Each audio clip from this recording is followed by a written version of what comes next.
ಕಾಲ್ತುಳಿತಕ್ಕೆ ಕುಣಿಗಲ್ನ ಮನೋಜ್ ಬಲಿ.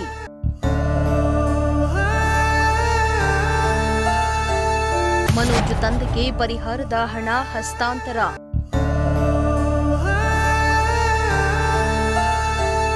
ಮಗನನ್ನ ನೆನೆದು ಭಾವುಕರಾದ ತಂದೆ ದೇವರಾಜು.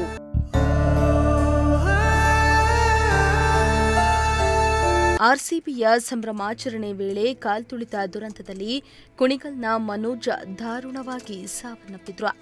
ಕಾಲ್ತುಳಿತ ದುರಂತದಲ್ಲಿ ಸಾವನ್ನಪ್ಪಿದ್ದ ಕುಟುಂಬಕ್ಕೆ ಸರ್ಕಾರ 25 ಲಕ್ಷ ಪರಿಹಾರ ಘೋಷಣೆಯನ್ನ ಮಾಡಿತ್ತು. ಸರ್ಕಾರದ ಆದೇಶದಂತೆ ಇಂದು ತುಮಕೂರಿನಲ್ಲಿ ಮನೋಜ್ ತಂದೆ ದೇವರಾಜುಗೆ ಪರಿಹಾರದ ಹಣವನ್ನ ಹಸ್ತಾಂತರ ಮಾಡಲಾಯಿತು. ಹೌದು, ಇಂದು ಡಿಸಿ ಕಚೇರಿಯಲ್ಲಿ ಮನೋಜ್ ಕುಟುಂಬಕ್ಕೆ 25 ಲಕ್ಷ ರೂಪಾಯಿ ಪರಿಹಾರ ಹಣದ ಚೆಕ್ ಅನ್ನ ವಿತರಣೆ ಮಾಡಲಾಯಿತು.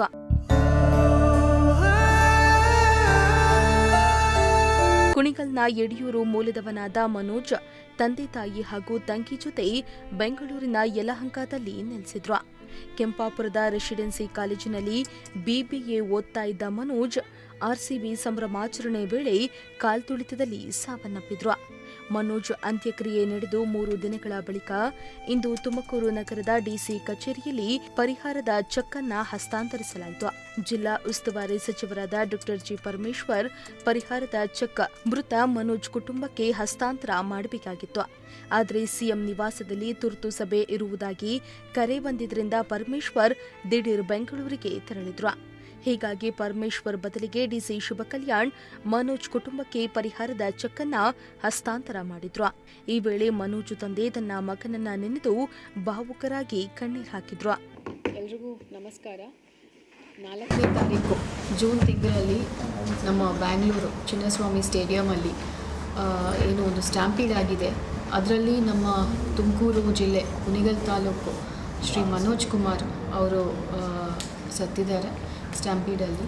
ಸೊ CM ರಿಲೀಫ್ ಫಂಡಿಂದ ಇವತ್ತು ನಮಗೆ 25 ಲಕ್ಷ ತಕ್ಷಣ ಜಿಲ್ಲಾಧಿಕಾರಿಗಳ PD ಖಾತೆಯಿಂದ ಅವರಿಗೆ ಒಂದು ರಿಲೀಫ್ ಫಂಡ್ ಕೊಡಬೇಕು ಅಂತ ನಿರ್ದೇಶನ ಬಂದಿದೆ. ತಕ್ಷಣ ನಾವು ಜಿಲ್ಲಾಧಿಕಾರಿಗಳ PD ಖಾತೆಯಿಂದ 25 ಲಕ್ಷ ಚೆಕ್ಕನ್ನು ಮನೋಜ್ ಕುಮಾರ್ ಅವರ ತಂದೆ ಶ್ರೀ ದೇವರಾಜ್ ಅವರಿಗೆ ಕರೆಸಿ ನಾವು ಇವತ್ತು ಅವರಿಗೆ ಕೊಟ್ಟಿದ್ದೀವಿ.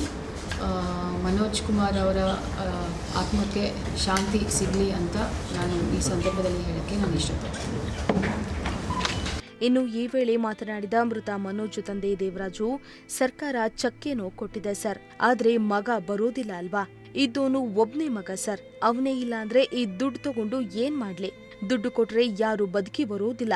ಸರ್ಕಾರ ದುಡ್ಡು ಕೊಡೋದ್ ಬೇಡ, ಮುನ್ನೆಚ್ಚರಿಕಾ ಕ್ರಮ ಕೈಗೊಳ್ಳಬೇಕಿತ್ತು. ನಮ್ಮ ಪರಿಸ್ಥಿತಿ ಹೇಗಿರುತ್ತೆ ಅಂತ ಯೋಚನೆ ಮಾಡಬೇಕು. ಇದ್ದವನು ಒಬ್ನೇ ಮಗ, ಇನ್ನೊಂದು ವರ್ಷಕ್ಕೆ ಓದು ಮುಗಿತಾ ಇತ್ತು. ಇಷ್ಟು ಚಿಕ್ಕ ವಯಸ್ಸಿಗೆ ಕೆಲ್ಸಕ್ಕೂ ಸೇರಿ ಮನೆಗೆ ಬೆನ್ನೆಲುಬಾಗಿದ್ದ. ಅವನು ದುಡಿದ ಹಣವನ್ನ ಕೊಡದಿದ್ದರೆ ಬೇಡ, ಅವನು ಜೊತೆಯಲ್ಲಿರ್ಬೇಕಾಗಿತ್ತು. ಸರ್ಕಾರ ಕೊಟ್ಟ ಹಣ ಸಮಾಧಾನ ಮಾಡೋದಿಲ್ಲ ಅಂತ ಮನೋಜ್ ತಂದೆ ದೇವರಾಜು ಭಾವುಕರಾದ್ರು. ಹೇಳಿ ಸರ್, ಇವತ್ತು ನಿಮಗೆ ಕರೆದು DC ಆಫೀಸಲ್ಲಿ ನಿಮಗೆ ಹಣ ಕೊಟ್ಟಿದ್ದಾರೆ ಚೆಕ್, ಇದು ನಿಮಗೆ ಒಪ್ಪಿಗೆ ಆಗಿದೆ? ಏನು ಹೇಳ್ತಾರೆ? ಚೆಕ್ ಕೊಟ್ಟಿದ್ರು ಸರ್, ಮಗ ಬರೋದಿಲ್ಲ ಸರ್, ಎಷ್ಟೇ ಕೊಟ್ಟರು ಮಗ ಬರ್ತಾನೆ ಸರ್. ಇದ್ದಾನೆ ಒಬ್ಬನೇ ಮಗ ಸರ್, ಇದ್ದಿದ್ದು ಅವನಿಗೆ ಬರ್ತಂತ ಇದ್ರು. ಮತ್ತೆ ಚೆಕ್ ಕೊಟ್ಟರು. ಎಷ್ಟು ಕೊಟ್ಟಿದ್ದಾರೆ? 25 ಲಕ್ಷ ಕೊಟ್ಟಿದ್ದಾರೆ. ಏನು ಹೇಳ್ತಾರೆ ಸರ್, ಈ ಹಣ ಇವಾಗ ನಿಮಗೆ ಉಪಯೋಗ ಆಗುತ್ತಾ ಸರ್? ಇದು ನನ್ನ ಉಪಯೋಗ ನಾನು ಏನು ಮಾಡ್ಕೊಳ್ಳಲ್ಲ ಸರ್. ಇದು ಮಗಳಿಗೂ ಅವ್ರ ಅಮ್ಮಂಗೂ ಅವ್ರ ಅಕೌಂಟ್ಗೆ ಹಾಕ್ಬಿಟ್ಟೆ ಅವ್ರ ಜೀವನಾಂಶಕ್ಕೆ ಹಂಗೆ ಇಟ್ಟಿರ್ತೀನಿ ಸರ್. ನಾನು ಇದೇನು 1 ರೂಪಾಯಿನೂ ಖರ್ಚು ಮಾಡ್ಕೊಳ್ಳಲ್ಲ ಸರ್. ಏನು ಹೇಳ್ತಾರೆ ಸರ್ ಸರ್ಕಾರದ ನಿರ್ಧಾರದ ಬಗ್ಗೆ? ಸರ್ಕಾರದ್ದು ಏನೇನು ಮಾಡಿದ್ರು ದುಡ್ಡು ಕೊಟ್ಟರೆ ಇದಾಗಲ್ಲ ಸರ್, ಯಾವುದೂ ಬರಲ್ಲ. ಮೊದಲೇ ಮಾಡಬೇಕಾದ್ರೆ ಮುನ್ನೆಚ್ಚರಿಕೆ ಕ್ರಮ ವಹಿಸ್ಕೊಂಡ್ರಿ ಅಷ್ಟು ಸಾಕು. ನಮ್ಮಂತಲ್ಲಿ ಎಷ್ಟೋ ಜನ ಇರ್ತಾರೆ, ಒಬ್ಬೊಬ್ಬರು ಮಗಳಿರೋರು ಹೋಗ್ಬಿಟ್ರೆ ಅವ್ರ ಪರಿಸ್ಥಿತಿ ಹೆಂಗಿರುತ್ತೆ ಅಂತ ಸ್ವಲ್ಪ ಯೋಚನೆ ಮಾಡ್ಬೇಕು ಸರ್. ಅವರು ನಮಗೆ ಒಬ್ಬನೇ ಮಗ ಸರ್, ಒಬ್ಬನೇ ಮಗಳು ಇದ್ದಿದ್ದು. ಮಗ ಇನ್ನೊಂದು ವರ್ಷ ಅಷ್ಟೇ, 2 ವರ್ಷ ಮುಗಿಯೋದು, ಎಜುಕೇಷನ್ ಮುಗಿಯೋದು. ಅವ್ರ ಕೆಲಸಗಳೆಲ್ಲರೂ ಚೆನ್ನಾಗಿರೋದು. ನನಗೂ ಬೆನ್ನೆಲುಬಾಗಿ ನಿಂತ್ಕೊಳ್ತಾ ನನಗೂ ಆಸೆ ಇತ್ತು, ಫಾರಿನ್ ಹೋಗೋ ಆಸೆ ಇತ್ತು ಸರ್. ಅದು ಮಾಡ್ತೀನಿ, ನಾನು ಹೇಳಿದೆ ಹೋಗು ಅಂತಲೇ ಹೇಳಿದೆ. ಅವಕಾಶ ಸಿಕ್ಕರೆ ಹೋಗಪ್ಪ, ನೀನು ಇಷ್ಟ ಹೆಂಗೆ ಬರುತ್ತಂಗೆ ಮಾಡೋದು. ಅವ್ನು ದುಡ್ದಿದ್ರೆ ಇನ್ನೂ ಜಾಸ್ತಿನೇ ದುಡಿದಿಲ್ಲ. ಅವ್ನು ಕೊಡೋದು ಬೇಡ ಸರ್, ನಮ್ಮ ಕಣ್ಣು ಮುಂದೆ ಇದ್ದಿದ್ರೆ ಸಾಕಾಗಿರೋದು. ನಮಗೆ ನಾವು ದುಡಿತೀವಿ, ಯಾಕೆ ನಮ್ಮ ದುಡಿಮೆ ನಮಗೆ ಆಗುತ್ತೆ, ನಮ್ಮ ಜೀವನಕ್ಕೆ ಆಗುತ್ತೆ ಸರ್. ಮಗ ತಾಯಿ ತಗೊಳಕ್ಕೆ ಹೊರಗೊಂದು ದುಡಿಸ್ಬಿಟ್ಟು ಹೊಟ್ಟೋಗ್ಬಿಟ್ಟ. ಮಗ ಇಲ್ಲ ಅಂದ್ರೆ ನೀವೇನು ಕೆಲಸ ಮಾಡ್ತೀರಿ? ಪಾನಿಪುರಿ ವ್ಯಾಪಾರ ಮಾಡ್ತೀನಿ, ಎಲ್ಲ ಕಡೆಗೆ ಬಿಸ್ನೆಸ್ ಮಾಡಿ. ಸೊ ಈಗ ಸರ್ಕಾರ ಕೊಟ್ಟಿರೋದು ನಿಮಗೆ 25 ಲಕ್ಷ ಆದರೂ ಕೂಡ ಅದು ನಿಮಗೆ ಈಗಿರುವಂಥ ನೋವನ್ನು ಸಮಾಧಾನ ಮಾಡುವಂಥ ಆಗಲ್ಲ ಸರ್. 20 ಎಷ್ಟು ಕೊಟ್ಟರು ಸಮಾಧಾನ ಆಗಲ್ಲ. ನಮ್ಮ ಮಗ ಏನೆಲ್ಲ ಕನಸುಗಳು ಕಂಡಿದೆ ಸರ್? ಅದು ಹೇಳಿದ್ನಲ್ಲ ಸರ್, ಅವ್ನು ಫಾರಿನ್ಗೆ ಹೋಗ್ಬೇಕು ಅಂದ್ಕೊಂಡಿದ್ದೆ ಸರ್. ಯಾವ್ದಾದ್ರು ಕಂಪ್ನಿಗಳು ಕೆಲಸ ಸಿಕ್ಕರೆ ಜನ ಹೋಗ್ತೀನಿ ಅಂತ ಹೇಳಿದ್ದೆ. ಬೇರೆ ಏನಾದರೂ ಸರ್ಕಾರದ ಬಳಿ ನಿಮ್ಮ ಬೇಡಿಕೆ ಏನಾದರೂ ಇದೆಯಾ? ಬೇಡಿಕೆ ಏನು ಬೇಡ್ಕೊಂಡು ನಮಗೇನಿಲ್ಲ ಸರ್. ದುಡ್ಕೊಂಡು ತಿನ್ಬೇಕು, ದುಡ್ಕೊಂಡು ತಿಂತೀವಿ, ಹೆಂಡತಿ ಮಕ್ಕಳು ಚೆನ್ನಾಗಿದೆ ಸರ್ ಅಷ್ಟೇ. ಸೊ ಕೊನೆಯದಾಗಿ ಏನು ಹೇಳ್ತಾರೆ ಸರ್ ಸರ್ಕಾರಕ್ಕೆ? ಇವತ್ತು ಒಂದು ಕಾರ್ಯಕ್ರಮದ ವೇಳೆ ನಿಮ್ಮ ಮಗ ಮೃತಪಟ್ಟಿದ್ದಾನೆ, ಅದಕ್ಕೆ ಅಂತೇಳಿ ಒಂದು ದುಡ್ಡನ್ನು ಕೊಟ್ಟಿರುತ್ತೆ ಸರ್ಕಾರ ಸುಮ್ಮನಾಗಿ, ಏನು ಹೇಳ್ತಾರೆ ಸರ್? ಸರ್ ಜೀವ ಹೋಗ್ಬಿಟ್ಟ ಮೇಲೆ ದುಡ್ಡು ಕೊಟ್ಟರೆ ಏನು ಪ್ರಯೋಜನ ಆಗಲ್ಲ ಸರ್. ಅದಕ್ಕಿಂತ ಮುಂಚೆನೇ ಸ್ವಲ್ಪ ಇವ್ರು ಮುನ್ನೆಚ್ಚರಿಕೆ ವಹಿಸ್ಕೋಬೇಕು. ನೆಕ್ಸ್ಟು ಯಾವ್ದಾದ್ರು ಒಂದು ಜೀವದ ಬೆಲೆ ದುಡ್ಡಲ್ಲ ಸರ್. ಜೀವನೇ ಸರ್. ಈಗ ಜೀವ ಹೋಗ್ಬಿಟ್ಟು ಬರುತ್ತೆ ಸರ್. ಮತ್ತೆ ದುಡ್ಡು ಬೇಕಾದ್ರೆ ಈಗ ಕೊಟ್ಟಲ್ಲ, ಅದು 10 ಸಂಪಾದನೆ ಮಾಡ್ಬೋದು ಸರ್. ಜೀವ ಬರುತ್ತೆ ಸರ್. ಮಗ ಇದ್ರೆ ಅವನೇನು ಎಲ್ಲ ಓದಿ 2 ವರ್ಷದ ಸಂಪಾದನೆ ಮಾಡ್ತಾನೆ ಸರ್. ಅವನು ಚೆನ್ನಾಗಿ ಓದಿದ್ರೆ.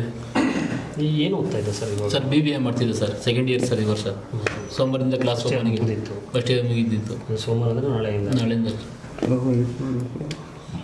ನಾಳೆಯಿಂದ ಅಡ್ಮಿಷನ್ ಮಾಡಿಸ್ಬೇಕು ಅಂತ ಹೇಳಿದ. ಆಯ್ತಪ್ಪ ಊರಿಗೆ ಬರ್ತೀನಿ, ಆಮೇಲೆ ಅಡ್ಮಿಷನ್ ಮಾಡ್ತೀನಿ ಅಂತ ಹೇಳಿದ್ರು. ಸರ್ಕಾರದ ಆದೇಶದಂತೆ ಕಾಲ್ತುಳಿತ ದುರಂತದಲ್ಲಿ ಸಾವನ್ನಪ್ಪಿದವರಿಗೆ ಪರಿಹಾರದ ಚೆಕ್ ಅನ್ನು ವಿತರಣೆ ಮಾಡಲಾಗಿದೆ. ಅಂದ್ರೆ 25 ಲಕ್ಷ ಅಲ್ಲ, 1 ಕೋಟಿ ಕೊಟ್ಟರೂ ಸತ್ತಿರುವ ಮಗ ಮತ್ತೆ ಹುಟ್ಟಿ ಬರಲು ಸಾಧ್ಯವಿಲ್ಲ. ಎದೆ ಎತ್ತರಕ್ಕೆ ಬೆಳೆದಿದ್ದ ಮಗನನ್ನ ಕಳೆದುಕೊಂಡ ತಂದೆಯ ದುಃಖ ಮಾತ್ರ ಹೇಳತೀರದಾಗಿತ್ತು. ಇನ್ನಾದರೂ ದೊಡ್ಡ ಕಾರ್ಯಕ್ರಮಗಳನ್ನು ಆಯೋಜನೆ ಮಾಡುವಾಗ ಸರ್ಕಾರ ಮುನ್ನೆಚ್ಚರಿಕೆ ವಹಿಸುವುದು ಅನಿವಾರ್ಯವಾಗಿದೆ. ಕ್ಯಾಮರಾ ಪರ್ಸನ್ ರಾಕೇಶ್ ಜೊತೆ ದೀಪಕ್, ಪ್ರಜಾಶಕ್ತಿ ಟಿವಿ, ತುಮಕೂರು.